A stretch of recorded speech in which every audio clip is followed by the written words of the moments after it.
بسم اللہ الرحمن الرحیم۔ السلام علیکم ورحمۃ اللہ وبرکاتہ۔ میرے محترم ویورز، کیا حال ہیں آپ کے؟ خیریت سے ہیں؟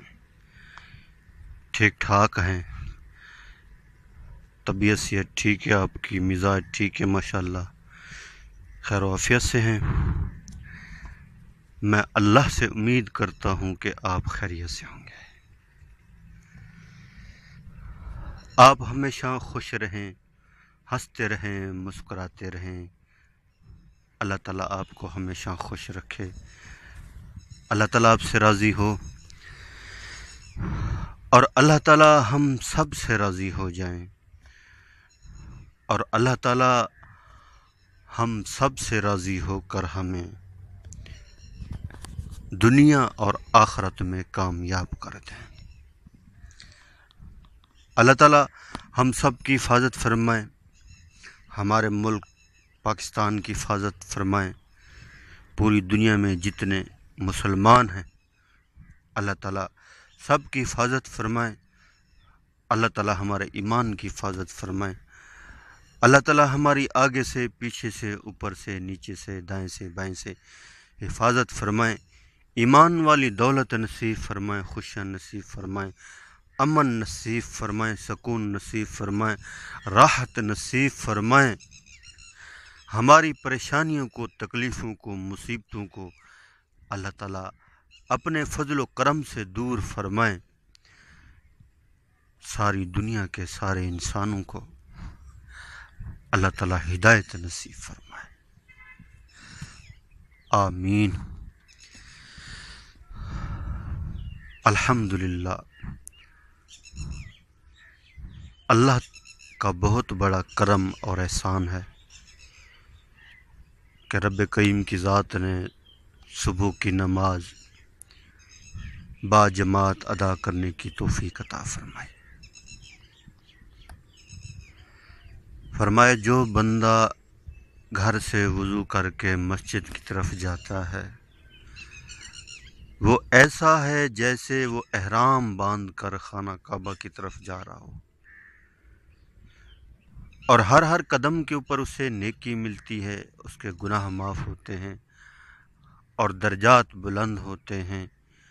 اور مومن بندہ جب مسجد کے اندر نماز کے انتظار میں بیٹھا رہتا ہے تو اسے نوافل کا ثواب ملتا رہتا ہے، اور جیسے ہی وہ نماز پڑھ کر فارغ ہوتا ہے تو وہ گناہ جو اس کے ہاتھوں سے ہوئے ہوں، وہ گناہ جو اس کے پاؤں سے چل کر جانے کی وجہ سے ہوئے ہوں، وہ گناہ جو اس کی آنکھوں سے ہوئے ہوں، حتیٰ کہ پورے جسم میں سے کسی حصے میں سے گناہ ہوئے ہوں، تو مومن بندہ جب نماز پڑھ کے فارغ ہوتا ہے تو اللہ تعالیٰ سارے گناہ معاف فرما دیتے ہیں۔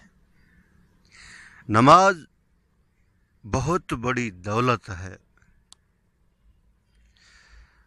باقی اللہ تعالیٰ کے سارے احکام جو ہے نا نازل ہوتے رہے، اور نماز ایسی دولت ہے کہ اللہ جل شانہ نے اپنے حبیب کو اپنے پاس بلا کر یہ نعمت عطا فرمائی۔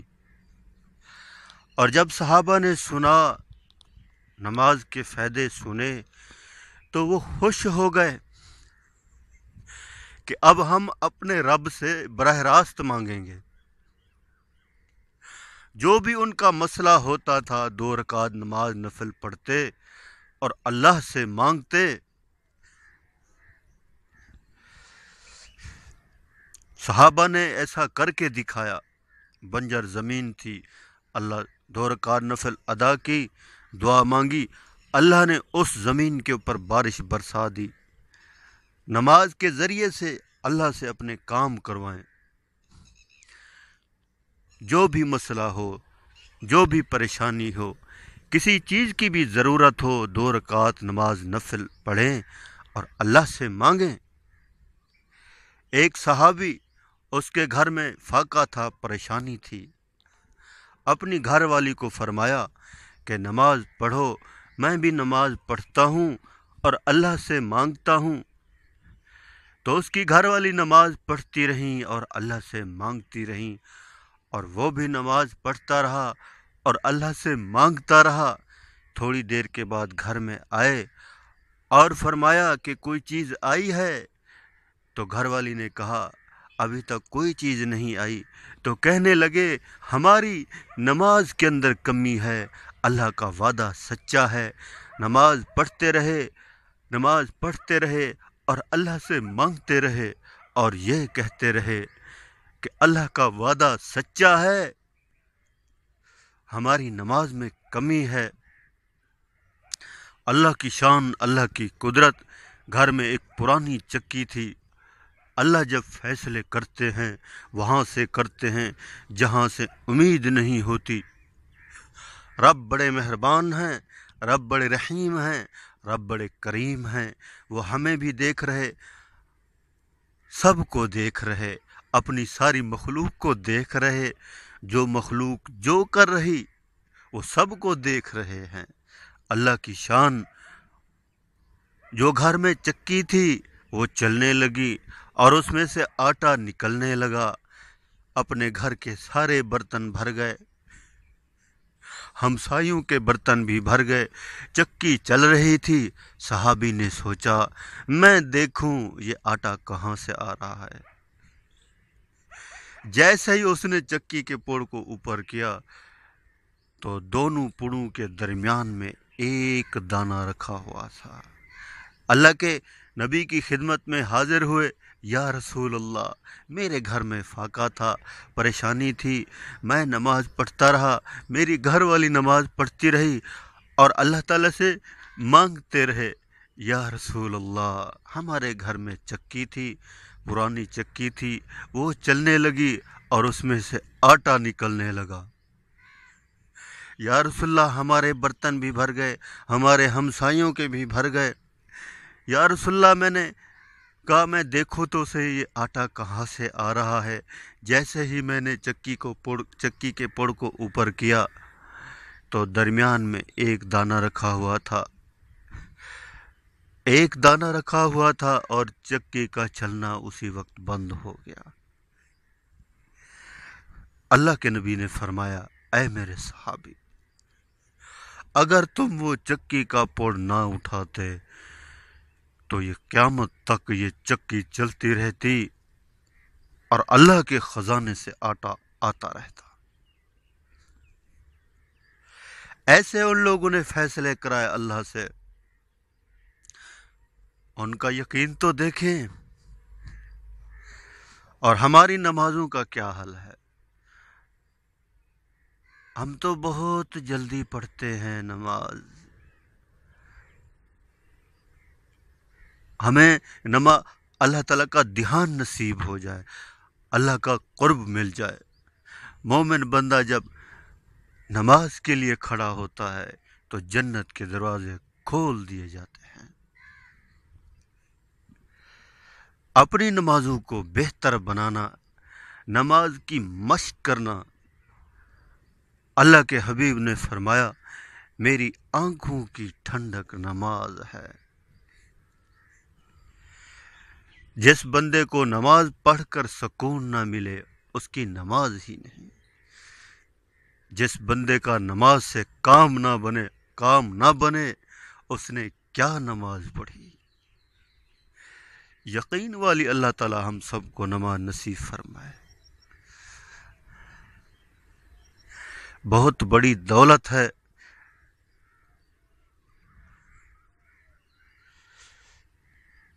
آج اس امت نے نماز کو چھوڑ دیا۔ اللہ کے حبیب نے فرمایا نماز نہ چھوڑنا، آخری وصیت ہے آپ سلم کی، میری امت نماز نہ چھوڑنا، اور ہم نے نماز چھوڑ دی۔ میری امت غلاموں کے ساتھ اچھا سلوک کرنا، اس وصیت کے اوپر تو غور کر لیتے ہم۔